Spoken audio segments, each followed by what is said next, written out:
Good morning. Good morning, Miss. Good morning, ma'am. Good morning, ma'am. Good morning, Miss. Good morning, Miss. Okay, നമ്മളിപ്പോ inpatient departments ആണ് എടുത്തോണ്ടിരുന്നത് അല്ലെ. അത് complete ആയിട്ടുണ്ടായിരുന്നു കഴിഞ്ഞ ക്ലാസ്സില്. ഇനി നമുക്കൊരു ചാപ്റ്ററും കൂടി ഫസ്റ്റ് മൊഡ്യൂളിൽ മിസ്സിന് എടുക്കാനുണ്ട്, ICU അല്ലെ. ICU എടുത്തിട്ടില്ലല്ലോ. ICU നമുക്ക് എടുക്കാം കേട്ടോ, നെക്സ്റ്റ് ക്ലാസ്സിൽ എടുക്കാം. അതൊന്ന് നോട്ട് ചെയ്ത് വെക്കണം കേട്ടോ. മാത്സ് ചിലപ്പോ പോകുന്നതിന്റെ ഇടയിൽ ചിലപ്പോൾ ഇത് പോയിട്ടുണ്ടെങ്കിൽ ഒന്ന് ഓർമ്മിപ്പിക്കണം കേട്ടോ. ഇത് കഴിഞ്ഞിട്ട് ഈ ചാപ്റ്ററിനെ കുറിച്ച് എടുക്കാം എന്തായാലും. ഓക്കെ, വേറെ ഫസ്റ്റ് മൊഡ്യൂളിൽ വേറെ ഏതെങ്കിലും ചാപ്റ്റേഴ്സ് എടുക്കാനുണ്ടോ? എടുത്തു കഴിഞ്ഞോ മിസ്സുമാരെ ഫസ്റ്റ് മൊഡ്യൂള്? ഇല്ല, കംപ്ലീറ്റ് ആയില്ലേ ഫസ്റ്റ് മൊഡ്യൂള്? എല്ലാവരും സെക്കൻഡ് മൊഡ്യൂളിലോട്ട് കടന്നല്ലേ?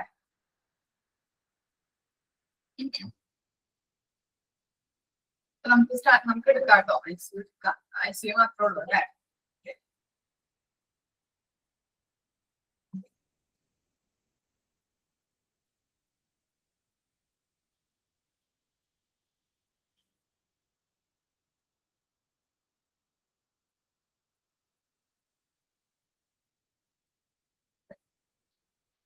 ഏതാണ് ബാലൻസ് ഉള്ളത്?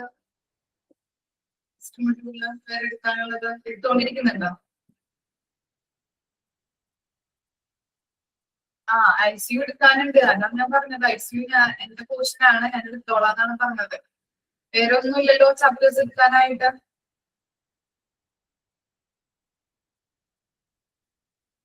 ഓക്കെ,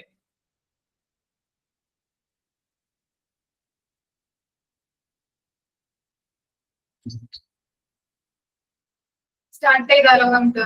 സെക്കൻഡ് മൊഡ്യൂളിലെ സെക്കൻഡ് ചാപ്റ്റർ ആണ് മിസ് എടുക്കാൻ പോകുന്നത്, നഴ്സിംഗ് അഡ്മിനിസ്ട്രേഷൻ. എന്താണ് നഴ്സിംഗ് അഡ്മിനിസ്ട്രേഷൻ എന്ന് പറഞ്ഞാൽ എന്തെങ്കിലും ഐഡിയ കിട്ടുന്നുണ്ടോ? എന്തായിരിക്കാം നഴ്സിംഗ് അഡ്മിനിസ്ട്രേഷൻ? എന്തെങ്കിലും പറയാൻ പറ്റുമോ? കമന്റ് എന്തെങ്കിലും ഗസ് ചെയ്യാൻ പറ്റുന്നുണ്ടോ?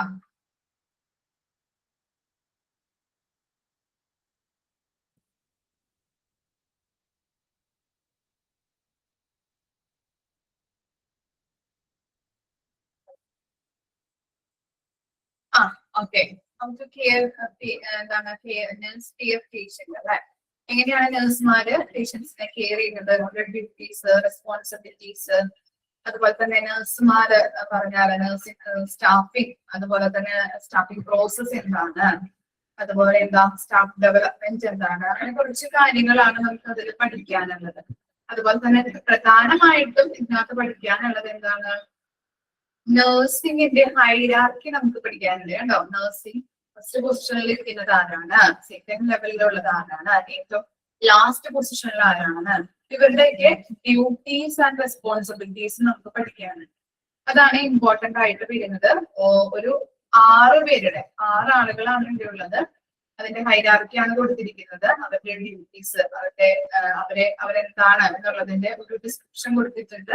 അവരുടെ ഡ്യൂട്ടീസ് ആൻഡ് റെസ്പോൺസിബിലിറ്റീസ് പഠിക്കാനുണ്ട്. പഠിക്കുമ്പോൾ അങ്ങോട്ടും ഇങ്ങോട്ടും മാറിപ്പോയിട്ടുണ്ടായിരിക്കും.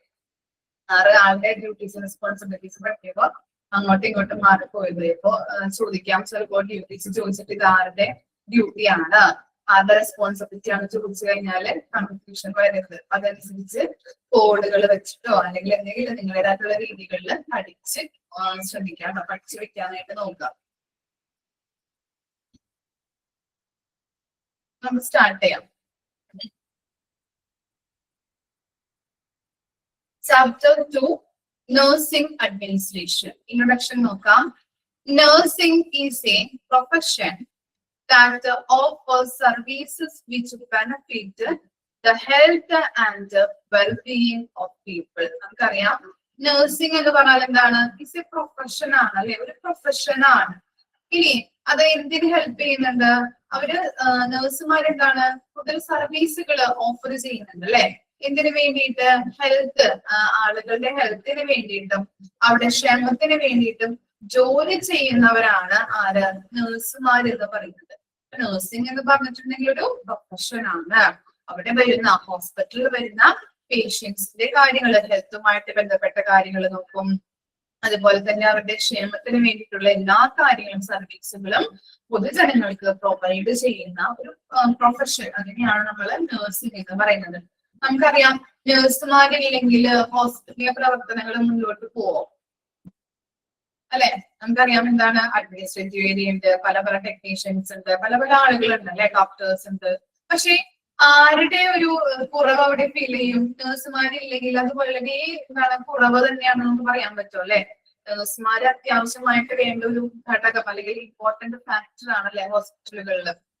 അപ്പൊ നമുക്കറിയാം എന്ത് നമ്മള് ഇപ്പൊ ഒരു എന്താ പറയാ എന്തെങ്കിലും ഒരു ഡയഗ്നോസിസ് ചെയ്യാനായിട്ടോ അല്ലെങ്കിൽ എന്തെങ്കിലും അഡ്മിറ്റ് ആവുന്നതുമായിട്ട് ബന്ധപ്പെട്ടൊക്കെ നഴ്സുമാരാണ് ഏറ്റവും ഡോക്ടേഴ്സിനെക്കാട്ടി കൂടുതലായിട്ട്. ഡോക്ടേഴ്സ് ഒക്കെ റൗണ്ട്സിനും നമ്മളെ നോക്കാനും പരിശോധിക്കാനായിട്ടൊക്കെ വരും. എന്നിരുന്നാലും കൂടുതൽ നമ്മളായിട്ടൊരു ബന്ധം അല്ലെങ്കിൽ റിലേഷൻഷിപ്പ് ഉണ്ടാകുന്നത് ആരായിട്ടായിരിക്കും? നഴ്സുമാരായിട്ടായിരിക്കും അല്ലെ. അവര് നമുക്ക് എന്താണ് കാലത്ത് തന്നെയൊക്കെ വന്ന് ഗുളികകള് അല്ലെ, കാലത്ത് കഴിക്കേണ്ട മരുന്നുകള്, അറ്റാച്ച്മെന്റ് ഉണ്ടാവും അല്ലെ. അതുപോലെ തന്നെ എന്താണ് നല്ല രീതിയിൽ നമ്മളെ കെയർ ചെയ്യും. നമുക്ക് എന്തിട്ടാ വേണ്ടത്, നമ്മുടെ നീഡ്സ് വാൻസ് അതനുസരിച്ചുകൊണ്ട് നല്ല രീതിയിൽ കെയർ ചെയ്യുന്ന അല്ലെ. ചില നഴ്സുമാരൊക്കെ എന്താണ് അമ്മ അല്ലെങ്കിൽ എന്താ മുതിർന്നവരൊക്കെ കിടക്കുമ്പോ അപ്പച്ചൻ അല്ലെങ്കിൽ അമ്മച്ചിമാര് അമ്മ എന്നൊക്കെയാണ് വിളിച്ചവരെ കെയർ ചെയ്യുന്നത്. അപ്പൊ അമ്മ എന്ന് കേൾക്കുമ്പോൾ തന്നെയാണ് നമുക്ക് ഒരു സന്തോഷവും നമ്മളെ മനസ്സിലാക്കുന്ന ഒരു ഫീലിങ്സ് ഒക്കെയാണ് നമുക്ക് കിട്ടുന്നത് അല്ലെ. അത് തന്നെ സോഫ്റ്റ്. ഓക്കെ, ഇത് നോക്കി. Nursing administration is the leadership position in a specific healthcare environment. Healthcare environment സംബന്ധിച്ചിടത്തോളം എന്താണ് നഴ്സിംഗ് അഡ്മിനിസ്ട്രേഷൻ എന്ന് പറയുന്നത് ഒരു ലീഡർഷിപ്പ് പൊസിഷൻ ആണ് അല്ലെ. അഡ്മിനിസ്ട്രേഷൻ ഏരിയ നമ്മൾ കേട്ടിട്ടുണ്ടാവും അല്ലെ. ഹോസ്പിറ്റലിൽ ഏറ്റവും ടോപ്പ് പൊസിഷനിലുള്ള ഏരിയ ആണ് അഡ്മിനിസ്ട്രേഷൻ ഏരിയ എന്ന് പറയുന്നത്. ആണോ? കേട്ടിട്ടുണ്ടാവും, നമ്മൾ എപ്പോഴും പറയാറുള്ള കാര്യങ്ങളാണ് അല്ലെ. ഓക്കെ, ഇനി എന്താണ് the definition of administration refers to the collection of people who are the in charge of making and applying laws and norms of those in leadership position who claim for important tasks such as staffing process. ഇവിടെ പറയുന്നത് nursing administration ഒരു definition ആണ് കൊടുത്തിരിക്കുന്നത്. നമ്മൾ പറഞ്ഞു administration എന്നാൽ എന്താണ് ഹോസ്പിറ്റലിന്റെ ഏറ്റവും ടോപ്പ് പൊസിഷനിലുള്ള ഏരിയ ആണ് അല്ലെ. ആ അഡ്മിനിസ്ട്രേറ്റീവ് ഏരിയയിൽ വർക്ക് ചെയ്യുന്ന സ്റ്റാഫുകളായിരിക്കും എന്ത് ഹോസ്പിറ്റലിലെ പല പല ഡിപ്പാർട്ട്മെന്റുകൾക്കും അവർ ഫോളോ ചെയ്യുന്ന പോളിസീസ് പ്രൊസീജിയേഴ്സ് ഗൈഡ് ലൈൻസ് ഒക്കെ റിട്ടേൺ ചെയ്യുന്നത് അല്ലെ. അതാണ് അവിടെ കൊടുത്തിരിക്കുന്നത്. നിയമപരമായിട്ടുള്ള കാര്യങ്ങൾ ലോസും നോംസ് ഒക്കെ അവരെ മേക്ക് ചെയ്തുകൊണ്ടാണ് ഓരോ ഡിപ്പാർട്ട്മെന്റിലേക്കും അത് റിട്ടേൺ ചെയ്ത് അയക്കുന്നത്. അതുകൊണ്ട് തന്നെ അത് ഫോളോ ചെയ്യുന്നുണ്ടോ, അവര് പറഞ്ഞിരിക്കുന്ന രീതിയിലാണോ ഓരോ ഡിപ്പാർട്ട്മെന്റും പോകുന്നത് എന്നുള്ള കാര്യം ഉറപ്പുവരുത്താനായിട്ട് ആര് ശ്രമിക്കണം? അഡ്മിനിസ്ട്രേഷൻ ഏരിയ ശ്രമിക്കേണ്ടതാണ്. അതുപോലെ തന്നെയാണ് ഹോസ്പിറ്റലിലെ നഴ്സിംഗ് അഡ്മിനിസ്ട്രേഷൻ എന്ന് പറഞ്ഞാലും നഴ്സിംഗ് ആ സ്റ്റാഫിനെ എന്താണ് അവിടെ എന്താണ് ഈ സ്റ്റാഫിനെ സെലക്ട് ചെയ്തെടുക്കുന്നതിലും ആർക്ക് പങ്കിട്ടെന്നാണ് പറയുന്നത്? ഏറ്റവും മെയിൻ ആയിട്ടുള്ള വ്യക്തികൾ എന്ന് പറഞ്ഞാല് അഡ്മിനിസ്ട്രേറ്റേഴ്സ് ആണ്. അപ്പൊ രണ്ട് ഇമ്പോർട്ടന്റ് ടാസ്കുകളാണ് ഈ അഡ്മിനിസ്ട്രേഷൻ ഏരിയ ചെയ്യുന്നത്. ഏതൊക്കെയാണ്?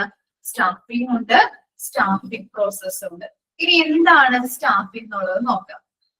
Staffing means the continuous process of searching, choosing, analyzing, and creating working relationship with the present or future employees. അപ്പൊ എന്താണ് സ്റ്റാഫിംഗ് എന്ന് പറഞ്ഞാല്? സ്റ്റാഫിംഗ് എന്ന് പറഞ്ഞു കഴിഞ്ഞാല് നിലവില് വർക്ക് ചെയ്യുമ്പോ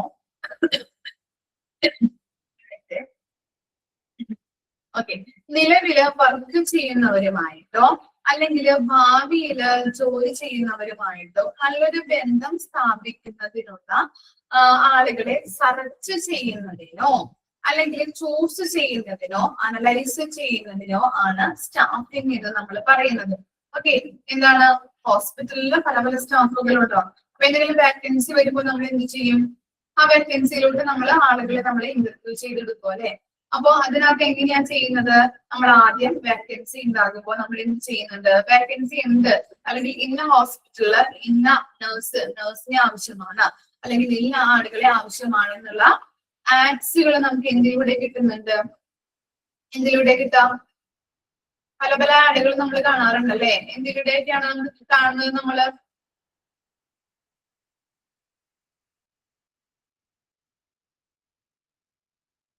പേപ്പേഴ്സിലൂടെ, ന്യൂസ് പേപ്പറിലൂടെ കാണില്ലേ നമ്മള്? അതുപോലെ സോഷ്യൽ മീഡിയ അല്ലെ? അങ്ങനെയുള്ള കാര്യങ്ങളിലൂടെ നമ്മൾ എന്ത് ചെയ്യുന്നുണ്ട്? പല പല ആഡ്സുകൾ കാണും. അതാണ് സെർച്ചിങ് എന്ന് പറയുന്നത്. പിന്നെ എന്ത് ചെയ്യുന്നുണ്ട്? അവരപ്പോ നമ്മുടെ ആഡ്സുകൾ കാണുമ്പോൾ നമ്മുടെ ആ ഓർഗനൈസേഷനിലേക്ക് അല്ലെങ്കിൽ ഹോസ്പിറ്റലിലേക്ക് ബയോഡാറ്റകൾ അയക്കും അല്ലെ? കുറെ ബയോഡാറ്റകൾ ഉണ്ടാവും അല്ലെ? ഒരു അല്ലെങ്കിൽ ഒന്നോ രണ്ടോ വേക്കൻസികൾ ഉണ്ടായിട്ടുണ്ടെങ്കിലും കുറെ ആളുകൾ അത് കണ്ടുകൊണ്ട് പല രീതിയിലുള്ള ബയോഡാറ്റകൾ, സിവികളൊക്കെ അയക്കാറുണ്ട്. ഓക്കെ, അതിനകത്ത് നമ്മൾ എന്ത് ചെയ്യുന്നുണ്ട്? നമ്മൾക്ക് അനുയോജ്യരായിട്ടുള്ള ആളുകളെ ചൂസ് ചെയ്യുന്നു. സെർച്ച് ചെയ്തു, അതിൽ നിന്ന് ആളുകളെ ചൂസ് ചെയ്തെടുക്കുന്നു. ഇനി എന്താണ്? അനലൈസിങ് അല്ലെ? അത് പരിശോധിക്കുന്നത്. ഓക്കെ, ഇന്റർവ്യൂ നടത്തി, പല രീതിയിൽ നമ്മൾ ടെസ്റ്റുകളൊക്കെ നടത്തി അവരെ വിലയിരുത്തി അനലൈസ് ചെയ്യുന്നു, പരിശോധിക്കുന്നു. And creating working relationship with present or future employees. അവിടെയുള്ള എംപ്ലോയീസ് അവിടെ എക്സിസ്റ്റിംഗ് ആയിട്ടുള്ള എംപ്ലോയിമാരുണ്ടാവുമല്ലോ, അവരുമായിട്ട് നല്ല രീതിയിലുള്ള വർക്കിംഗ് റിലേഷൻഷിപ്പ് ചെയ്യാൻ പറ്റുമോ ഇപ്പോഴും, അതുപോലെ തന്നെ ഫ്യൂച്ചറിൽ നല്ല രീതിയിൽ സക്സസ്ഫുൾ ആയിട്ട് ഈ കാൻഡിഡേറ്റിന് അല്ലെങ്കിൽ ഈ നഴ്സുമാർക്ക് കൊണ്ടുപോകാൻ പറ്റുമോ എന്നുള്ളത് നോക്കിയിട്ടാണ് എന്തിലേക്ക് സെലക്ട് ചെയ്യുന്നത്? ഓർഗനൈസേഷനിലേക്ക് അല്ലെങ്കിൽ ഹോസ്പിറ്റലിലേക്ക് ആളുകളെ സെലക്ട് ചെയ്തെടുക്കുന്നത്. മനസ്സിലായില്ലേ? ആദ്യം സെർച്ച് ചെയ്യുന്നു, ചൂസ് ചെയ്യുന്നു, അനലൈസ് ചെയ്യുന്നു, അതുപോലെ തന്നെ വർക്കിംഗ് റിലേഷൻഷിപ്പ് ഓക്കെ ആണോ എന്നുള്ളത് നോക്കുന്നു. ഓക്കെ ആണോ സ്റ്റാഫിംഗ് എന്ന് പറയുന്നത്? Staffing means the continuous process of searching, choosing, analyzing and creating working relationship with the present or future employees.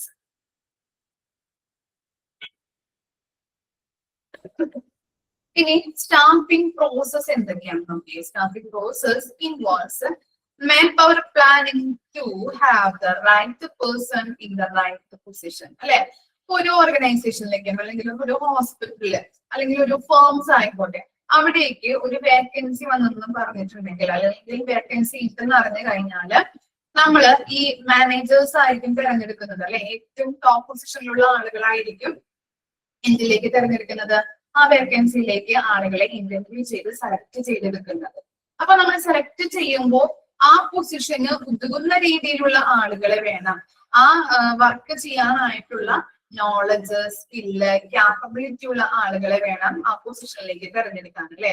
അപ്പൊ അവിടെ കൊടുത്തിരിക്കുന്നത് നോക്കിയേ, right person in the right position അല്ലെ? ശരിയായ പൊസിഷനിൽ, ശരിയായ രീതിയിലുള്ള പൊസിഷനിലേക്ക് എന്താണ് ആ ജോലി ചെയ്യാൻ ഉതകുന്ന രീതിയിലുള്ള ക്വാളിറ്റി ഉള്ള, സ്കില്ലുള്ള, നോളജ് ഉള്ള റൈറ്റ് പേഴ്സണെ വേണം തിരഞ്ഞെടുക്കാനായിട്ട്. അതാണ് സ്റ്റാഫിംഗ് പ്രോസസ് എന്ന് പറയുന്നത്. That means staffing process consists of identifying the type and amount of nursing care needed by the patient and selecting and appointing personnel from the obtainable applicants. ഇനി ഒരു ഹോസ്പിറ്റലിലേക്ക് ഇങ്ങനെയുള്ള സ്റ്റാഫിംഗ് പ്രോസസ് എന്ന് പറയുന്നത് എങ്ങനെയാണ്? രോഗിയുടെ സ്വഭാവം, രോഗിയുടെ നേച്ചർ ഒക്കെ നോക്കിയിട്ടാണ് അവർ ആളുകളെ സെലക്ട് ചെയ്യുന്നതും അവർക്ക് വേണ്ടി പ്രവർത്തിപ്പിക്കുന്നത്. ഓക്കെ, രോഗിയുടെ സ്വഭാവം, അവിടെ വരുന്ന രോഗിയുടെ സ്വഭാവം, അവരുടെ നേച്ചർ, എന്തൊക്കെ രോഗങ്ങളാണ് അല്ലെങ്കിൽ എന്തൊക്കെ അസുഖങ്ങളാണ് രോഗികൾക്ക് വരുന്നത്, അപ്പൊ അതുമായിട്ട് റിലേറ്റ് ചെയ്യപ്പെട്ട ആളുകളെയാണ് നമ്മൾ എന്ത് ചെയ്യുന്നത്? സെലക്ട് ചെയ്തെടുക്കുന്നതും അതുപോലെ തന്നെ അവരെ കൊണ്ട് ആ കാര്യങ്ങൾ പ്രവർത്തിപ്പിക്കുന്നത്. ഓക്കെ, അതാണ് സ്റ്റാഫിംഗ് പ്രോസസ് എന്ന് പറയുന്നത്. ഏറ്റവും റൈറ്റ് പേഴ്സണെ റൈറ്റ് പൊസിഷനിലേക്ക് തിരഞ്ഞെടുക്കും. വായിച്ചു നോക്കാം കേട്ടോ, ഇൻട്രൊഡക്ഷൻ ഒന്ന് വായിച്ചു നോക്കൂ.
മനസ്സിലായില്ലോ? ക്ലിയർ ആയില്ലേ? നഴ്സിംഗ് പ്രൊഫഷൻ എന്താണ്, അതുപോലെ തന്നെ സ്റ്റാഫിംഗ് പ്രോസസ്സ്, ഇത്രയും കാര്യങ്ങളാണ് അവിടെ പറയുന്നത്. ക്ലിയർ ആയോ?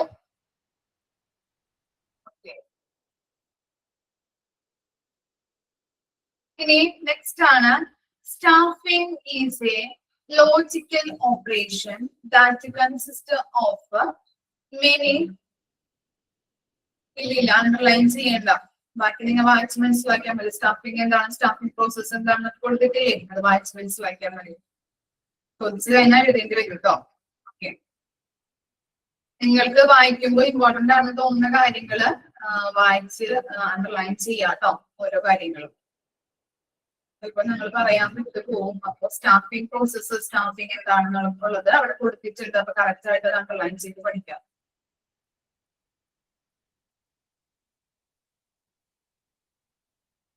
ഇനി എന്താണ് ആ പോയിന്റ് നോക്കി, 2 പോയിന്റ് ആണ് അതിൽ കൊടുത്തിരിക്കുന്നത്. Recognising the type and amount of nursing care required by the patient. എന്താണ് റെക്കഗ്നൈസ് എന്ന് പറഞ്ഞാല്? റെക്കഗ്നൈസ് എന്താ മീനിങ് വരുന്നത്?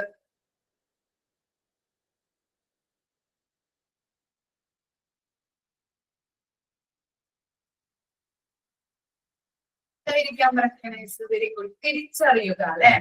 ഓക്കെ, തിരിച്ചറിയുക. Recognize the type and amount of a nursing care required by the patient. എന്താണ്? രോഗിയുടെ ആവശ്യമനുസരിച്ച് ഏത് ടൈപ്പ് നഴ്സിംഗ് കെയർ ആണ് വേണമെന്നുള്ളത് എന്ത് ചെയ്യണം? തിരിച്ചറിയണം. ഇനി എന്താ?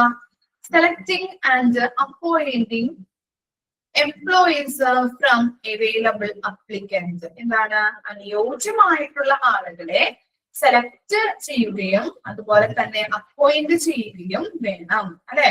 അനുയോജ്യമായിട്ടുള്ള ആ പൊസിഷനിലേക്ക് അല്ലെ? ഇപ്പൊ നഴ്സിംഗ് കെയർ ആണ് വേണമെന്നുണ്ടെങ്കിൽ അവിടെ എന്താണ്? നഴ്സുമാർ കുറവാണെങ്കിൽ ആ പൊസിഷനിലേക്ക് കറക്റ്റ് ആയിട്ടുള്ള റൈറ്റ് പേഴ്സണെ തിരഞ്ഞെടുത്ത് അനുയോജ്യമായിട്ടുള്ള ആളുകളെ തിരഞ്ഞെടുത്ത് സെലക്ട് ചെയ്യുകയും അതുപോലെ തന്നെ എന്ത് ചെയ്യണം? അപ്പോയിന്റ്മെന്റ് ചെയ്യുകയും വേണം. ഓക്കെ, അത്തരം കാര്യങ്ങളാണ്, 2 കാര്യങ്ങളാണ് അവിടെ പറയുന്നത്. ഇനി നെക്സ്റ്റ് നോക്കാം. Aim of nursing administration contact on 3 basic elements. നോക്കി, 3 കാര്യങ്ങളാണ് അവിടെ കൊടുത്തിരിക്കുന്നത്. ഫസ്റ്റ് വൺ നോക്കൂ, high quality of nursing care service അല്ലെ? നല്ല രീതിയിലുള്ള നഴ്സിംഗ് കെയർ ആയിരിക്കണം ആർക്ക് കൊടുക്കേണ്ടത്? രോഗികൾക്ക് കൊടുക്കേണ്ടത്. നല്ല രീതിയിൽ അവരുടെ ആവശ്യമനുസരിച്ച്, അവരുടെ നീഡ്സ്, വാൻസ് അനുസരിച്ച് അവരെ പരിചരിക്കാനായിട്ട് നല്ല രീതിയിലുള്ള ഗുണനിലവാരമുള്ള കെയർ വേണം കൊടുക്കാനായിട്ട്. പിന്നെ എന്താണ്? A structured but flexible stimulating environment with job satisfaction as well as a chance to develop their knowledge and skill. ഇനി അവിടെ വർക്ക് ചെയ്യുന്ന സ്റ്റാഫുകൾക്ക് ഒരു നല്ല രീതിയിൽ ഫ്ലെക്സിബിൾ ആയിട്ടുള്ള ഒരു എൻവയോൺമെന്റ് പ്രൊവൈഡ് ചെയ്യണം. ഓക്കെ, എന്താണ് അങ്ങനെ പറയുന്നത്?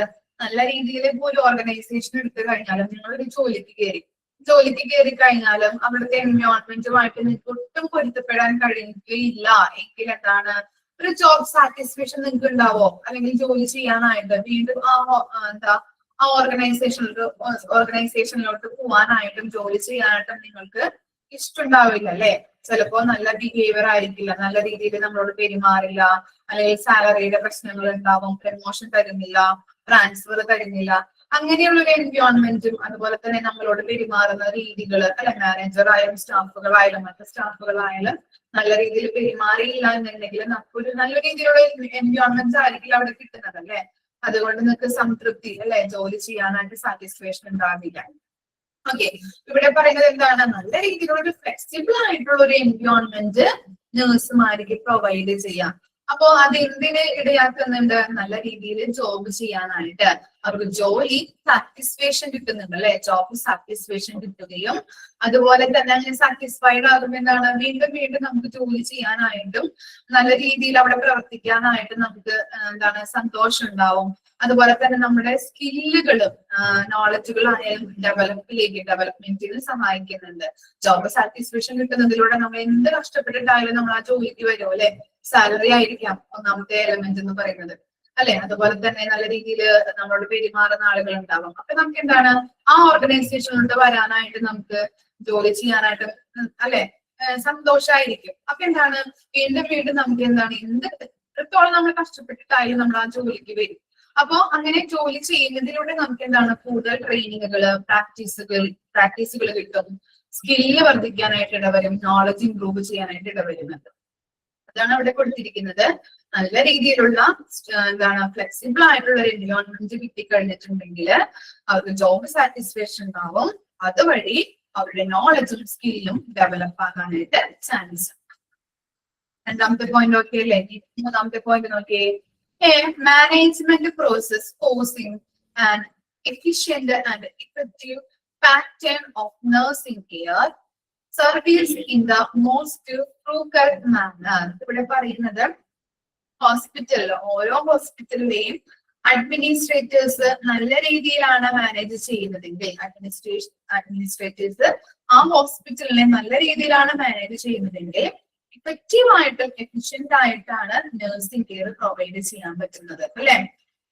നമുക്കറിയാം ഇപ്പൊ ഒരു ഓർഗനൈസേഷൻ എടുത്തു കഴിഞ്ഞാല് നമ്മൾ നേരത്തെ പറഞ്ഞ ഒരു എക്സാമ്പിൾ എടുക്കാം. നിങ്ങൾ ജോലിക്ക് പോകുന്ന ഒരു ഓർഗനൈസേഷൻ ആണെങ്കിൽ അവിടുത്തെ അഡ്മിനിസ്ട്രേഷൻ ഏരിയ നല്ല രീതിയിലല്ല എന്നുണ്ടെങ്കിൽ എന്താണ് ചിലപ്പോ എംപ്ലോയീസ് അല്ലെ തലതിരിഞ്ഞ എല്ലാ പ്രവർത്തനങ്ങളും ചെയ്യാനായിട്ട് ഇടവരും അല്ലെ? ചിലപ്പോ അവർക്ക് റെസ്പോൺസിബിലിറ്റി ഉണ്ടാവില്ല. കറക്റ്റ് ടൈമിൽ ഇന്നതൊക്കെ തീർക്കണം എന്നുള്ള ഒരു രീതിയിലൊക്കെ ആണെങ്കിൽ അവർ കറക്റ്റ് ടൈമിൽ ചെയ്യും അല്ലെ? അഡ്മിനിസ്ട്രേഷൻ ഏരിയ ആകെ തകിടം പറഞ്ഞൊരു അവസ്ഥയിലാണെങ്കിലോ അവിടുത്തെ എംപ്ലോയീസും എന്താണ് അതിനൊരു എന്താ പറയാ റെസ്പോൺസിബിലിറ്റി ഉണ്ടാവില്ല.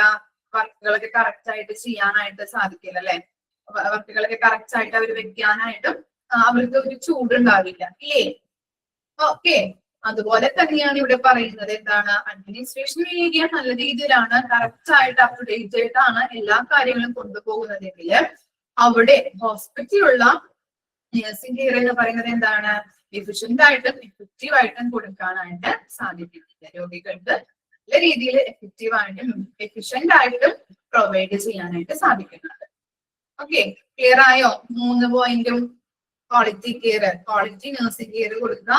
അതുപോലെ തന്നെ എന്താണ് രണ്ടാമത് പറഞ്ഞ പോയിന്റ് ഫ്ലെക്സിബിൾ ആയിട്ടുള്ള ഒരു എൻവയോൺമെന്റ് പ്രൊവൈഡ് ചെയ്ത് കഴിഞ്ഞിട്ടുണ്ടെങ്കിൽ ജോബ് സാറ്റിസ്ഫാക്ഷൻ അവിടുത്തെ സ്റ്റാഫുകൾക്ക് ഉണ്ടാവും. അതുവഴി അവരുടെ സ്കില്ലും നോളജും ഡെവലപ്പ് ആകാനായിട്ട് ചാൻസ് ഉണ്ട്.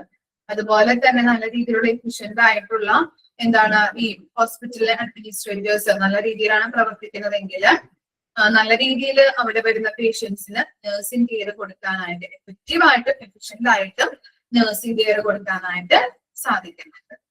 പഞ്ചുവിക്ക്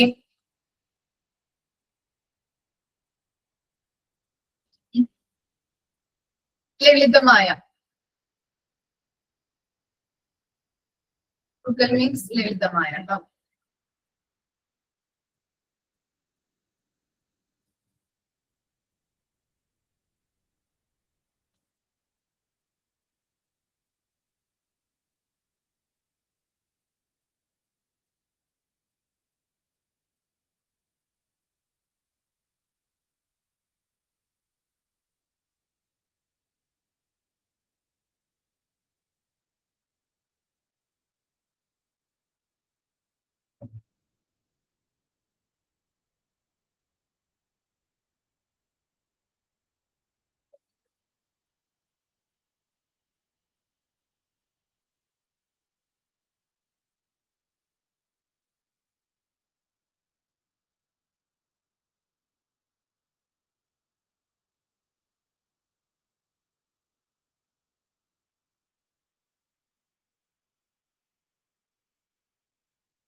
ഓക്കെ, നെക്സ്റ്റ് ടോപ്പിക്കിലേക്ക് പോവാം നമുക്ക്. ഇനി എന്താണ് Important elements of staffing. First one പറയുന്നത് quality and quantity of nursing staff. It depends on the suitable educational training given to the nursing staff for the kinds of service they are being made ready for. അപ്പൊ എന്താണ് quantity ഉണ്ട് quality. എന്തായിരിക്കാം quality എന്ന് പറഞ്ഞാല്? ക്വാളിറ്റിയുടെ meaning എന്താ?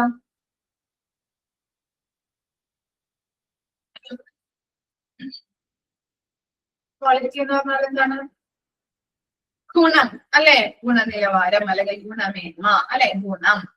ഇനി quantity എന്താണ്? Quantity അളവ് അല്ലെ? ക്വാണ്ടിറ്റി അളവാണ്. ഇവിടെ പറയുന്നത് നോക്കിയേ, it depends on the suitable educational training given to the nursing staff for the kinds of service they are being made ready for. എന്താണ്? ഒരു നഴ്സിംഗ് സ്റ്റാഫിന്റെ ക്വാണ്ടിറ്റിയും ക്വാളിറ്റിയും തീരുമാനിക്കുന്നത് അവര് പഠിക്കുന്ന എഡ്യൂക്കേഷൻ ട്രെയിനിങ്ങിന്റെ ബേസിലാണെന്നാണ് പറയുന്നത്. ഓക്കെ, എന്താണ്? ഒരു നഴ്സിംഗ് സ്റ്റാഫിന്റെ ക്വാണ്ടിറ്റിയും ക്വാളിറ്റിയും തീരുമാനിക്കുന്നത് അവര് പഠിക്കുന്ന എഡ്യൂക്കേഷൻ ട്രെയിനിങ്ങിന്റെ ബേസിലാണ്. അതായത് ക്വാളിറ്റി എന്ന് പറഞ്ഞു കഴിഞ്ഞിട്ടുണ്ടെങ്കിൽ ഇപ്പൊ എന്താണ്, നിങ്ങളുടെ ഈ HA കോഴ്സ് ഒക്കെ കഴിഞ്ഞു, സർട്ടിഫിക്കറ്റ് ഒക്കെ കിട്ടി, കോൺവെക്കേഷൻ ഒക്കെ കഴിഞ്ഞു. അത് കഴിഞ്ഞിട്ട് നിങ്ങൾ എന്ത് ചെയ്യും? സർട്ടിഫിക്കറ്റ് വെറുതെ കയ്യിൽ വെക്കോ? എന്താണ് ഉദ്ദേശം? പിന്നെ എന്താണ് ഉദ്ദേശം? എന്താ ഉദ്ദേശം? ജോബ് അല്ലെ? എത്രയും പെട്ടെന്ന് ഒരു ഹോസ്പിറ്റലിൽ കയറാനായിട്ട് നോക്കണം അല്ലെ? ജോബാണ് നമുക്ക് പ്രധാനമായിട്ട് വേണ്ടത്. അപ്പൊ എന്താണ്, നിങ്ങളൊരു ഹോസ്പിറ്റലില് ജോലിക്ക് കയറി. അപ്പോ ജോലിക്ക് കയറി കഴിഞ്ഞ് നിങ്ങൾ എന്താണ്, നിങ്ങൾക്ക് തന്നിരിക്കുന്ന വർക്കുകളൊക്കെ തരും, റെസ്പോൺസിബിലിറ്റി, നിങ്ങളുടെ ഡ്യൂട്ടീസ് ഇതൊക്കെ ഇതാണെന്നൊക്കെ പറഞ്ഞു തരും അല്ലെ? അതൊക്കെ നിങ്ങൾ കൃത്യമായിട്ട് ചെയ്യുന്നുണ്ട്. അതുപോലെ തന്നെ എന്താണ്, അവിടുത്തെ സ്റ്റാഫുകൾക്ക് നിങ്ങളുടെ വളരെ ഇഷ്ടമാണ്. നിങ്ങൾ എന്ത് പറഞ്ഞാലും നല്ല രീതിയിൽ ചെയ്തു തീർക്കുന്നുണ്ട് അല്ലെ?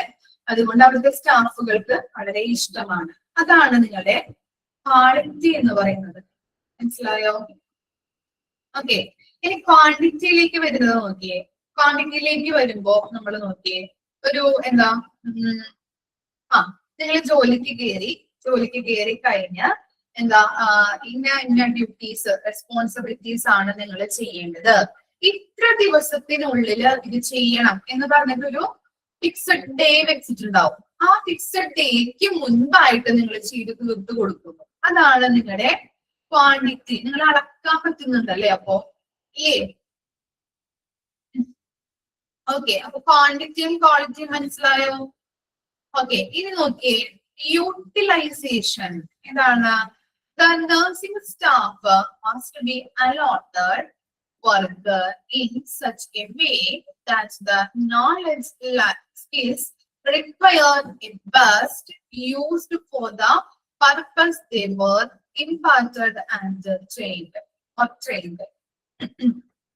എന്താ പറയുന്നത്? നിങ്ങളിപ്പോ ഒരു HA കോഴ്സ് കഴിഞ്ഞു.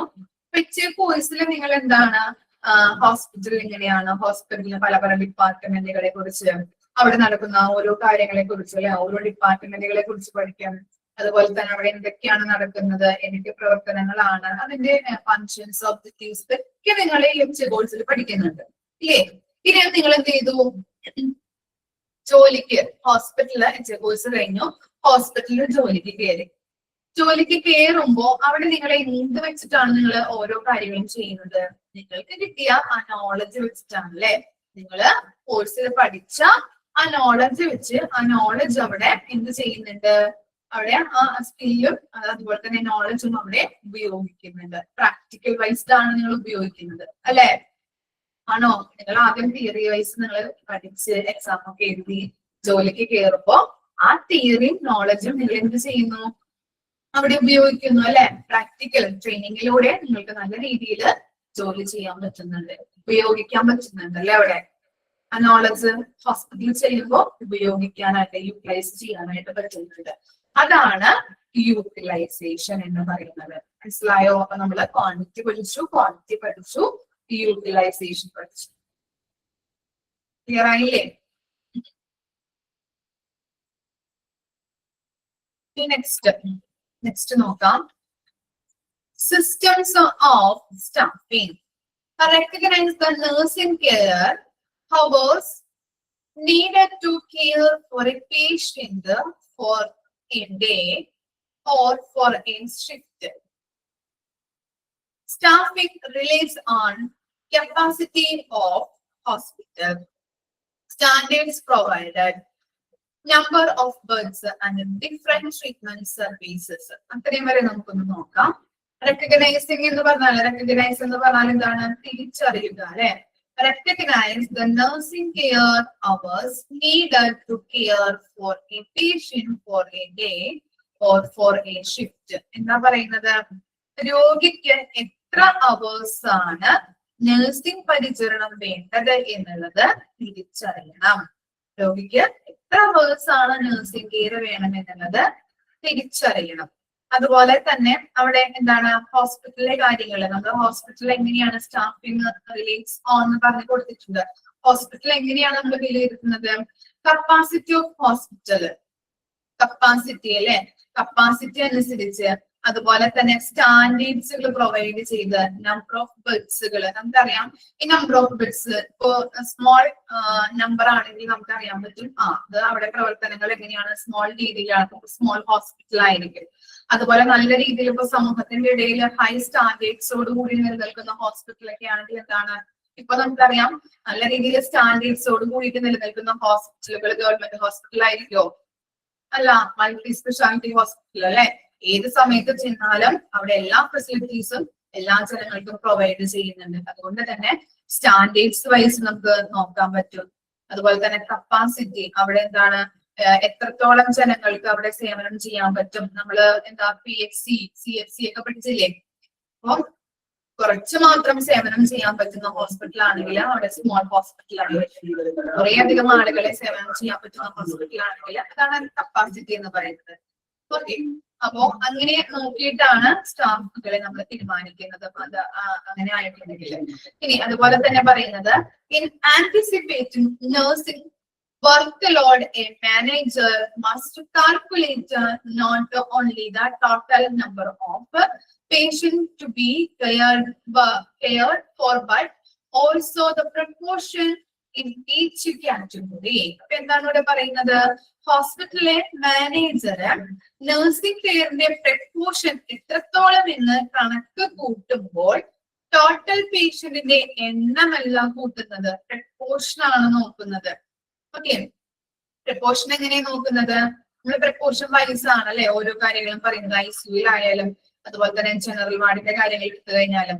എക്സാമ്പിൾ നോക്കാം. ഇപ്പൊ ഹോസ്പിറ്റലില് ചെല്ലുമ്പോൾ എന്താണ്, ഇപ്പൊ ജനറൽ വാർഡിലെ ഫീച്ചേഴ്സ് ആയിരിക്കില്ല ICUല് ചെല്ലുമ്പോഴുള്ളത് ഇല്ലേ? ജനറൽ വാർഡില് 5 പേഷ്യൻസിന് എന്താണ് ഒരു നേഴ്സ് എന്ന രീതിയിലാണ് പ്രപ്പോർഷൻ നോക്കുന്നത്.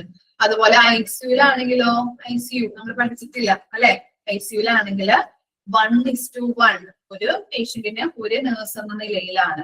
ഓക്കെ, അപ്പൊ വാർഡിലാണെങ്കിൽ ജനറൽ വാർഡിലാണെങ്കിൽ 5 പേഷ്യന്റിന് ഒരു നേഴ്സ് എന്ന നിലയിലാണ് പ്രപ്പോർഷൻ പോകുന്നത്. ICUല് നോക്കുമ്പോ എന്താണ് 1:1 എന്ന പ്രപ്പോർഷൻ ആണ്. അപ്പൊ പ്രപ്പോർഷൻ രീതിയിലാണ് നമ്മൾ എടുക്കുന്നത് കേട്ടോ. അപ്പൊ മാനേജർ, ഹോസ്പിറ്റലിലെ മാനേജർ നഴ്സിംഗ് കെയറിന്റെ പ്രപ്പോർഷൻ എത്രത്തോളം എന്ന കണക്ക് കൂട്ടുമ്പോ ടോട്ടൽ പേഷ്യന്റിന്റെ എണ്ണമല്ല നോക്കുന്നത്, പ്രപ്പോർഷൻ വൈസ് ആയിട്ടാണ് കണക്ക് കൂട്ടുന്നത്. ജസ്റ്റ് ഒന്ന് അറിഞ്ഞിരുന്നാണ്. പിന്നെ അവിടെ പ്രപ്പോർഷന്റെ കാറ്റഗറി കൊടുത്തിട്ടുണ്ട്, ബ്രാക്കറ്റിൽ കൊടുത്തിരിക്കുന്നത് നോക്കിയേ. സെൽഫ് കെയർ കൊടുക്കും. സെൽഫ് കെയർ എന്ന് പറഞ്ഞാൽ എന്തായിരിക്കും? ഇപ്പോ ഒരു ദിവസം ഒരു നേരം മരുന്ന് കൊടുക്കാൻ വരുന്ന അങ്ങനെയുള്ള മരുന്ന് കൊടുക്കുന്നത്. ഇനി എന്താ മിനിമൽ കെയർ എന്ന് പറഞ്ഞാൽ എന്താണ്? മരുന്നുകൾ കൊണ്ടുവന്ന് ഇടയ്ക്ക് കൊടുക്കില്ലേ, അങ്ങനെയുള്ള കെയറിങ്. അതുപോലെ തന്നെ ഫുൾ കെയറിങ് എന്താണ്? ഫുള്ളായിട്ടും ആരോഗ്യ ബൈസ്റ്റാൻഡർ ഒന്നും ഇല്ലാത്ത ആളുകളാണെങ്കിൽ നഴ്സുമാര് ഫുള്ളായിട്ട് എപ്പോഴും ആരോഗ്യയുടെ അടുത്തുണ്ടാവണം അല്ലെ, എന്തെങ്കിലും ആവശ്യം വന്നിട്ടുണ്ടെങ്കിൽ. ഇനി അതുപോലെ തന്നെ ഇന്റൻസീവ് കെയർ, തീവ്രമായിട്ടുള്ള പരിചരണം വേണ്ട രോഗികളാണെങ്കിൽ അത്രയും നമ്മൾ അങ്ങനെയായിരിക്കണം കെയർ കൊടുക്കേണ്ടത്. Because care need different from category to another. Category അനുസരിച്ചത് ഡിഫറെന്റ് ആയിട്ട് എന്താണ് മാറിക്കൊണ്ടേയിരിക്കും. കാറ്റഗറി എങ്ങനെയാണ് കെയർ കൊടുക്കേണ്ടത് എന്നുള്ള രീതി. ഇത്രയുള്ള അത് മനസ്സിലാക്കി എടുത്താൽ മതി കേട്ടോ. അധികം ഇമ്പോർട്ടൻസ് എല്ലാം കാര്യമൊക്കെ. ഈ നെക്സ്റ്റ് നോക്കാം. നെക്സ്റ്റ് ഇമ്പോർട്ടൻറ്റ് ആണ് Types of patient care includes, okay, direct care ഉണ്ട്, indirect care ഉണ്ട്. Direct care എന്ന് പറയുന്നത് എന്താണെന്ന് നോക്കിയേ, is care given by nursing staff while working in the presence patient and related to the patient physically and psychologically requirements. എന്താണ്, സൈക്കോളജിക്കലിയും അതുപോലെ തന്നെ physical റിക്വയർമെന്റിന്റെ ബേസിലായിരിക്കും nursing care രോഗികൾക്ക് പ്രൊവൈഡ് ചെയ്യുന്നത്.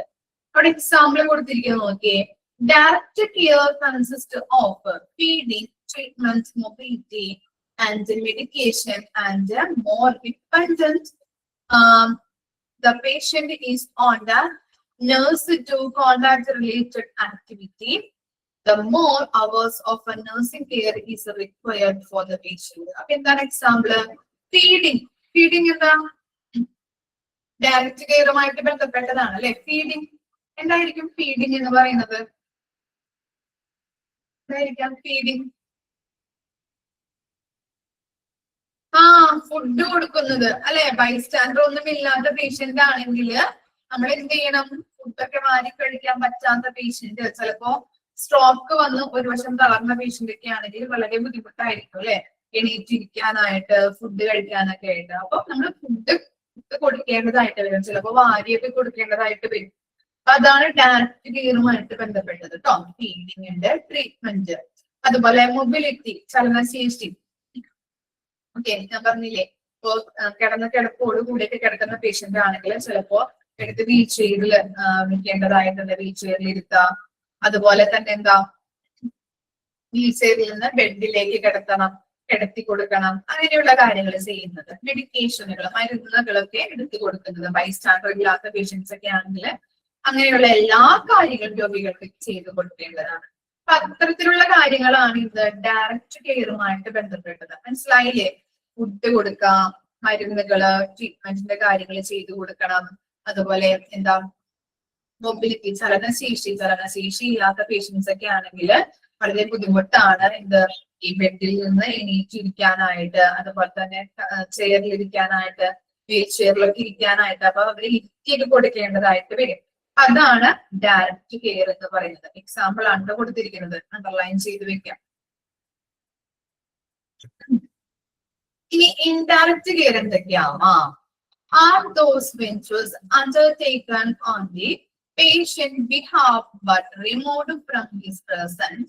Indirect care consists of assembling, supplying, and equipment, seeking advice in the health care team members, writing and reading patient reports, construction discharge plans, etc. ഇത്രയും കാര്യങ്ങളാണ് indirect കെയറിൽ വരുന്നത്. Indirect care എന്ന് പറഞ്ഞത് എന്തായിരിക്കും?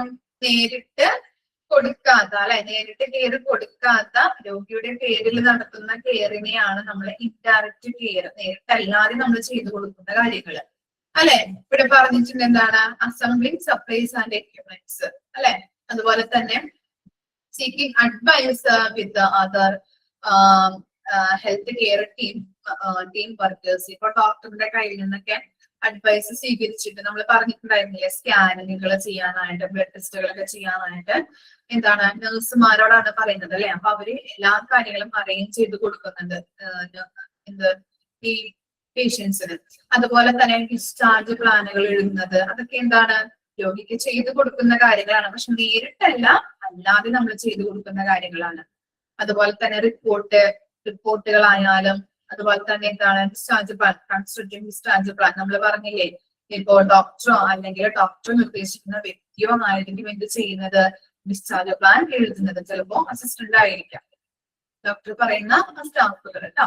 അപ്പൊ ഇൻഡയറക്റ്റ് ആയിട്ട് രോഗികൾക്ക് ചെയ്തു കൊടുക്കുന്ന കാര്യങ്ങളാണ് ഇൻഡയറക്റ്റ് കെയറിൽ വരുന്നത്. എക്സാമ്പിൾസ് മനസ്സിലായോ? ക്ലിയർ ആണോ? ഒന്ന് വായിച്ചു നോക്കിയേ. Direct and indirect care examples ഒന്ന് മനസ്സിലാക്കി വെക്കാം കേട്ടോ.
ഓക്കെ, ഇനി നെക്സ്റ്റ് നോക്കാം. Staff development. എന്താണ് സ്റ്റാഫ് ഡെവലപ്മെന്റ്? ഇൻഡയറക്റ്റ് കെയർ എന്ന് പറഞ്ഞിട്ടുണ്ടെങ്കിൽ നേരിട്ടല്ലാതെ കൊടുക്കുന്ന കെയർ. എക്സാമ്പിൾസ് മനസ്സിലായില്ലേ? നമ്മൾ ഒരു പേഷ്യന്റിന് ഇപ്പോ ഡിസ്ചാർജ് സമ്മറി എഴുതി കൊടുക്കുന്നത് നേരിട്ടാണോ? അല്ലെ, പേഷ്യന്റിന് എന്ത് ചെയ്യുന്നുണ്ട്? ഡോക്ടേഴ്സിന്റെ കയ്യിൽ നിന്ന് ഓർഡേഴ്സ് സ്വീകരിച്ച് ഡോക്ടേഴ്സ് പറയുന്ന രീതിയിൽ സ്റ്റാഫുകൾ എടുക്കുന്നുണ്ട്. അപ്പൊ എന്താണ് ഇൻഡയറക്റ്റ് ആയിട്ട് വരുന്നതാണ്.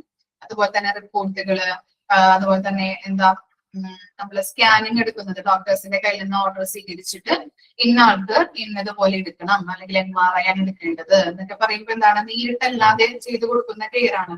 നേരിട്ട് ചെയ്തു കൊടുക്കുന്ന കെയർ എന്താണ്? നമ്മൾ ഫുഡ് കൊടുക്കുക, ചെയറിൽ ഇരുത്തി കൊടുക്കുക, അതുപോലെ തന്നെ എന്താ ചിലപ്പോ ട്രീറ്റ്മെന്റ് മരുന്നുകൾ എടുത്തു കൊടുക്കുക, അങ്ങനെയുള്ള കാര്യങ്ങൾ. അപ്പൊ ആ ഡിഫറൻസ് മനസ്സിലാക്കി പഠിക്കാൻ നോക്കാം കേട്ടോ. എക്സാമ്പിൾസ് ഞാൻ പറഞ്ഞില്ലേ, എക്സാമ്പിൾസ് നോക്കാം ഓരോന്നിന്റെയും. ഡയറക്റ്റ് കെയറിന്റെ ഒക്കെ നോക്കുമ്പോഴത്തേനും ഏതൊക്കെയാണെന്നുള്ളത്, ഡയറക്റ്റ് കെയർ ആണോ ഇൻഡയറക്റ്റ് കെയർ ആണോ എന്ന് ചോദിച്ചു കഴിഞ്ഞാൽ എഴുതേണ്ടതാണ്. അവിടെ കൃത്യമായിട്ട് കൊടുത്തിട്ടുണ്ട്, വായിച്ചു നോക്കുക കറക്റ്റ് ആയിട്ട്. പറയുമ്പോ ക്ലാസ്സിൽ ശ്രദ്ധിക്കണം കേട്ടോ. അവിടെ എവിടെയും പോയിട്ട് ചിലപ്പോൾ അടുക്കളയിലൊക്കെ പണി ചെയ്ത് കഴിഞ്ഞിട്ടുണ്ടെങ്കിൽ ബുദ്ധിമുട്ടായിരിക്കും.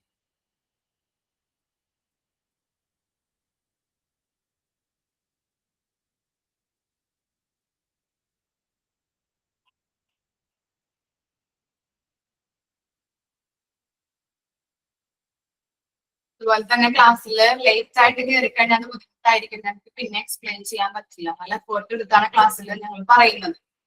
ആണോ? നിങ്ങളൊന്ന് ചിന്തിച്ചു നോക്കുക. നല്ല എഫേർട്ട് എടുത്തിട്ട് തന്നെയാണ് ക്ലാസ്സിൽ പറയുന്നത്. അപ്പൊ ലേറ്റ് ആയി കയറുന്നവരുടെ ആരുടെയാണ് കുഴപ്പം? ഞങ്ങളുടെയാണ് കുഴപ്പം? ആരുടെ കുഴപ്പം? നിങ്ങൾ ശ്രദ്ധിക്കുക. 10:30 ക്ലാസ് തുടങ്ങും. 10:30 തന്നെ കയറാൻ നോക്കുക. ക്ലാസ് കണ്ടിട്ടില്ല എന്നുണ്ടെങ്കിൽ റെക്കോർഡിംഗ് ക്ലാസ് കാണാം കേട്ടോ. ഓക്കെ, നെക്സ്റ്റ് നോക്കാം. Staff development. Staff development is the process which is directed towards the personal as well as professional growth of nurses and other staff while they are employed by the healthcare. It refers to all the training and education provided to enhance the job-related and personal knowledge, skills and mentalities of Western employees. അപ്പൊ എന്താണ് staff development എന്ന് പറഞ്ഞിട്ടുണ്ടെങ്കിൽ? Staff development എന്ന് പറഞ്ഞു കഴിഞ്ഞാല് നമ്മളിപ്പോ ഒരു new staff ആണ്, ഒരു പുതിയ സ്റ്റാഫ് ആണെങ്കിൽ നമ്മൾക്ക് എന്താണ്, ഇപ്പൊ ഒരു ഹോസ്പിറ്റലിൽ നമ്മളൊരു പുതിയ സ്റ്റാഫായിട്ട് ജോയിൻ ചെയ്യുകയാണ്. ആ ജോയിൻ ചെയ്യുമ്പോൾ ആ ജോലിയെ കുറിച്ചുള്ള കാര്യങ്ങൾ നമുക്ക് പറഞ്ഞു തരാറുണ്ട് അല്ലെ. നിങ്ങളുടെ ഡ്യൂട്ടീസ് എങ്ങനെയാണ്, നിങ്ങളുടെ റെസ്പോൺസിബിലിറ്റീസ്, നിങ്ങൾ ചെയ്യേണ്ട കാര്യങ്ങള്, അതുപോലെ തന്നെ നിങ്ങളുടെ കൊളീഗ്സ്, ഇവിടെ വർക്ക് ചെയ്യുന്ന ആളുകളെ പരിചയപ്പെടുത്തി തരും. അപ്പൊ അതിന് വേണ്ടിയിട്ട് കുറച്ച് ടീം ഉണ്ടാവും. ഓക്കെ, അതിനെയാണ് സ്റ്റാഫ് ഡെവലപ്മെന്റ് ടീം എന്ന് പറയുന്നത്. അത് ആരായിരിക്കും ചെയ്യുന്നത്? അഡ്മിനിസ്ട്രേറ്റീവ് ഏരിയാസ്, അവിടെയുള്ള സ്റ്റാഫുകളാണ് ചെയ്യുന്നത്. അങ്ങനെയുള്ള കാര്യങ്ങൾ നമുക്ക് പരിചയപ്പെടുത്തി തരാം. നമ്മൾ ചെയ്യേണ്ട വർക്കുകള്, നമ്മുടെ ഡ്യൂട്ടീസ്, റെസ്പോൺസിബിലിറ്റീസ് എന്തൊക്കെയാണെന്ന് അവര് നമുക്ക് പറഞ്ഞു തരാറുണ്ട്. ഇനി ന്യൂ ജോബിൽ നമ്മൾ പ്രവേശിക്കുമ്പോൾ നമ്മുടെ സ്വഭാവത്തിന് വ്യത്യാസം ഉണ്ടാകോ ഇല്ലയോ? എന്താണ് അഭിപ്രായം നിങ്ങളുടെ? Yes or no? നമ്മുടെ ജോലിയിൽ നമ്മൾ ജോയിൻ ചെയ്ത് കഴിയുമ്പോ എന്താ നമ്മുടെ സ്വഭാവത്തിന് എന്താണ് മാറ്റം വരുന്നത്? എന്തൊക്കെ മാറ്റം വരാം എന്ന് പറഞ്ഞു നോക്കിയേ. ഇതൊക്കെ മാറ്റം വരാറുണ്ട്, മാറ്റം സംഭവിക്കാം.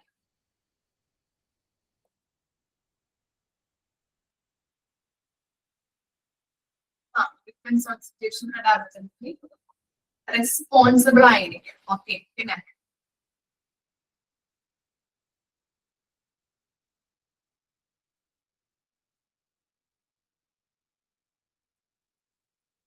ടൈം മാനേജ്മെന്റ് പഠിക്കും. Okay, very good. പിന്നെ അക്യുറേറ്റ്, ക്ഷമയുണ്ടാവും. Very good. എഫിഷ്യൻസി. ഓക്കെ, പിന്നെ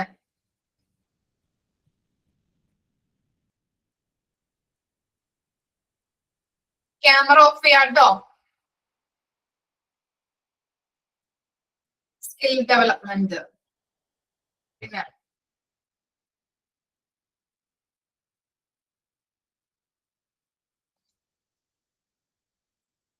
ഓക്കെ, വെരി ഗുഡ്. അങ്ങനെയുള്ള കാര്യങ്ങൾ സംഭവിക്കും അല്ലെ. അതുപോലെ തന്നെ എന്താണ്, ലൈഫ് സ്റ്റൈൽ ചേഞ്ച് ആവും, റെസ്പോൺസിബിലിറ്റി, കോൺഫിഡൻസ് ആവും, സ്മാർട്ട് ആവും നമ്മൾ അല്ലെ. ഓക്കെ, അതുപോലെ തന്നെ എന്താ നമ്മുടെ നമുക്ക് മെച്യൂരിറ്റി കൂടാനായിട്ട് വരും അല്ലെ, ആക്റ്റീവ് ആകും ഒന്നുകൂടി നമ്മൾ. ഓക്കെ, അതുപോലെ തന്നെ നമ്മുടെ നോളജ് കൂടും, ലാംഗ്വേജ് ഡെവലപ്മെന്റ് ഉണ്ടാവും നമുക്ക് അല്ലെ, സ്കില്ല് കൂടും, അങ്ങനെയുള്ള കാര്യങ്ങള് കൂടാനായിട്ട് ഇടവരുന്നുണ്ട്. അപ്പൊ അതൊക്കെയാണ് സ്റ്റാഫ് ഡെവലപ്മെന്റ് എന്ന് പറയുന്നത് അല്ലെ. ഈ ജോലിയിൽ ജോയിൻ ചെയ്ത് കഴിയുമ്പോൾ നമുക്ക് എന്തൊക്കെ മാറ്റങ്ങളാണ് ഉണ്ടാകുന്നത് സ്റ്റാഫിന് അല്ലെ, അവരെ ഡെവലപ്മെന്റ് ചെയ്യാൻ വേണ്ടിയിട്ട് എന്തൊക്കെ കാര്യങ്ങൾ ചെയ്യാൻ പറ്റും. ആ സ്റ്റാഫ് ഡെവലപ്മെന്റിന്റെ എയിം എന്ന് പറഞ്ഞാല് വ്യക്തികളെ വ്യക്തിപരമായിട്ടും തൊഴിൽപരമായിട്ടും ഡെവലപ്പ് ചെയ്യുക എന്നതാണ്. വ്യക്തിപരമായിട്ട് നമുക്കൊരു ഡെവലപ്മെന്റ് ഉണ്ടാവും, അതുപോലെ തന്നെ തൊഴിൽപരമായിട്ടും അല്ലെ. കാരണം എന്താണ്, നമുക്ക് പ്രാക്ടീസ് ട്രെയിനിങ്ങുകൾ തന്ന ജോലിയിൽ നല്ല രീതിയിൽ നമുക്ക് ഡെവലപ്മെന്റ്സുകൾ ഉണ്ടാകുന്നുണ്ട്. അതുപോലെ തന്നെയാണ് നമുക്ക് എന്താണ് വ്യക്തിപരമായിട്ട് അല്ലെ, പേഴ്സണൽ ആയിട്ടുള്ള ഡെവലപ്മെന്റ്സുകളും ഉണ്ടാകുന്നത് അല്ലെ. നമ്മൾ പറഞ്ഞു maturity, skill development, language development, അതുപോലെ ആക്റ്റീവ് ആകും അല്ലെ. അങ്ങനെയുള്ള കാര്യങ്ങൾ നിങ്ങൾ പറഞ്ഞിരിക്കുന്ന കാര്യങ്ങൾ. അപ്പൊ അങ്ങനെയുള്ള വ്യക്തിപരമായിട്ടും തൊഴിൽപരമായിട്ടും ഡെവലപ്പ് ചെയ്യുക എന്നതാണ് സ്റ്റാഫ് ഡെവലപ്മെന്റിന്റെ മെയിൻ ആയിട്ടുള്ള എയിം എന്ന് പറയുന്നത്. ഇനി എന്താണ് objective of staff development? First point എന്താ, എൻഹാൻസ് എംപ്ലോയി പ്രൊഡക്ടിവിറ്റി ഇല്ലേ. പ്രൊഡക്ടിവിറ്റി അല്ലെ, ഉൽപാദനക്ഷമത അല്ലെ, ഉൽപാദനക്ഷമത ഡെവലപ്പ് ചെയ്യുന്നുണ്ട് എന്തിലൂടെ, സ്റ്റാഫ് ഡെവലപ്മെന്റിലൂടെ. പിന്നെ എന്താണ്, ensure safe and actual patient care bye nurse അല്ലെ. എന്താണ്, ഇപ്പൊ 8 hours ടൈം അവര് വർക്ക് ചെയ്യുന്നുണ്ടെങ്കിൽ അവരുടെ പ്രൊഡക്ഷൻ എന്ന് പറയുന്നത് അല്ലെ, അവരുടെ പ്രൊഡക്ടിവിറ്റി അല്ലെങ്കിൽ അവര് പ്രൊഡ്യൂസ് ചെയ്യുന്ന കാര്യങ്ങൾ പ്രൊഡക്റ്റീവായിട്ട് അവർക്ക് പ്രവർത്തിക്കാനായിട്ട് പറ്റും. 8 മണിക്കൂറാണ് അവരുടെ ഡ്യൂട്ടി എങ്കിൽ നല്ല രീതിയിൽ പേഷ്യൻസിനെ കെയർ ചെയ്യാനായിട്ട് അവർക്ക് സാധിക്കുന്നുണ്ട് അല്ലെ.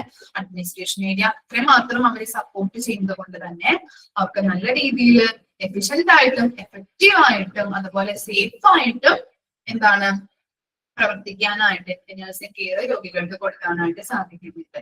അത് കറക്റ്റ് ആയിട്ട് എത്തുന്നുണ്ടോ അല്ലെങ്കിൽ കെയർ കൊടുക്കുന്നുണ്ടോ എന്നുള്ളത് അഡ്മിനിസ്ട്രേഷൻ ഉറപ്പുവരുത്തേണ്ടതാണ്.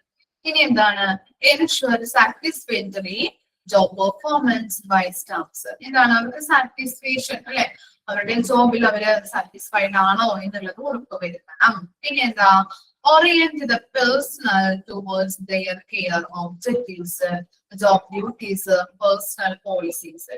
അപ്പൊ എന്താണ്, അവരെ ബോധ്യവാന്മാരാക്കുക അല്ലെ, അവരുടെ എന്താണ് കെയർ ഒബ്ജക്റ്റീവ്സ് അവർക്ക് പറഞ്ഞു കൊടുക്കാം, അതുപോലെ തന്നെ ജോബ് ഡ്യൂട്ടീസ് എന്തൊക്കെയാണ്, അതുപോലെ പേഴ്സണൽ പോളിസീസ് എന്തൊക്കെയാണെന്നുള്ളത് അവരെ പറഞ്ഞ് ബോധ്യവാന്മാരാക്കേണ്ടതാണ്. ഇത്തരം കാര്യങ്ങളാണ് സ്റ്റാഫ് ഡെവലപ്മെന്റിന്റെ ഒബ്ജക്റ്റീവ്സ് ആയിട്ട് വരുന്നത്. സ്റ്റാഫ് ഡെവലപ്മെന്റ് എന്ന് പറഞ്ഞാൽ എന്താണ്, അതിന്റെ പ്രധാന എയിം വ്യക്തിപരമായിട്ടും തൊഴിൽപരമായിട്ടും സ്റ്റാഫുകളെ ഡെവലപ്പ് ചെയ്യുക എന്നതാണ് സ്റ്റാഫ് ഡെവലപ്മെന്റിന്റെ പ്രധാനപ്പെട്ട എയിം എന്ന് പറഞ്ഞാൽ. മാറ്റങ്ങള് ഈ സ്റ്റാഫ് ഡെവലപ്മെന്റിലൂടെ ഉണ്ടാകുന്നുണ്ട് അല്ലെ. ജോലിയിൽ നമ്മൾ ജോയിൻ ചെയ്ത് കഴിഞ്ഞാല് നമുക്ക് എന്താണ് സ്കിൽ ഉണ്ടാവും, നോളജ് കൂടും, ലാംഗ്വേജ് ഡെവലപ്മെന്റ് ഉണ്ടാവും, മെച്യൂരിറ്റി ഡെവലപ്പ് ചെയ്യും, അതുപോലെ തന്നെ ആക്റ്റീവ് ആകും, കൂടുതൽ ഓരോ കാര്യങ്ങൾ ചെയ്യാനായിട്ട് നമ്മൾ ഇൻട്രസ്റ്റിംഗ് ആയിരിക്കും അല്ലെ. അങ്ങനെയുള്ള പല കാര്യങ്ങളും നമ്മളിൽ സമർപ്പിക്കുന്നുണ്ട്. സ്റ്റാഫ് ഡെവലപ്മെന്റ്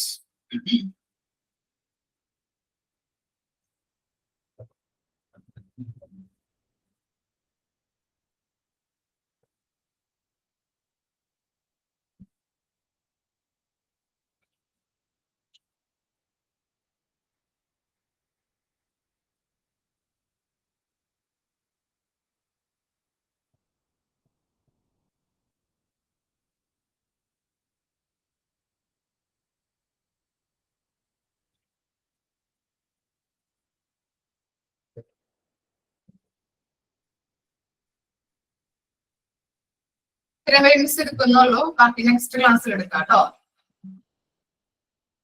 ഓക്കെ ആണോ എല്ലാവർക്കും ഇത്ര വരെ? നിങ്ങളുടെ ഡൗട്ട് ഉണ്ടോ?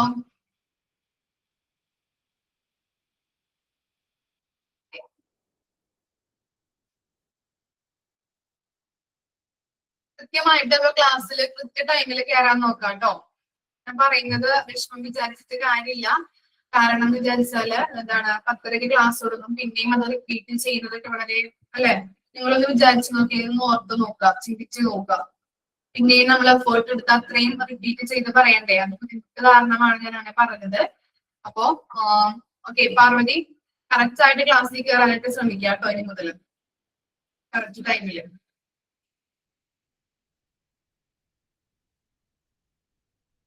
മെയിൻ പോയിന്റ്സ് ഞാൻ പറഞ്ഞിട്ടുണ്ടായിരുന്നു ക്ലാസ് എടുക്കുമ്പോ. ജസ്റ്റ് ഒന്ന് നിങ്ങൾ പറഞ്ഞു കൊടുത്താലും മതി. മെയിൻ പോയിന്റ്സ് എന്ന് പറഞ്ഞാല് മെയിൻ പോയിന്റ്സ് പറഞ്ഞതായിട്ട് ഞാൻ പറഞ്ഞിട്ടുണ്ടോ? മെയിൻ പോയിന്റ്സ് എന്ന് പറഞ്ഞത് സ്റ്റാഫിങ്, അതുപോലെ തന്നെ staffing process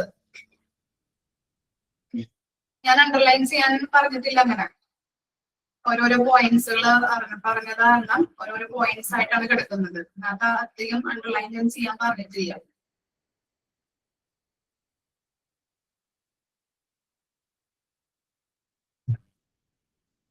okay, thank you. Next ക്ലാസ്സിൽ കാണാം.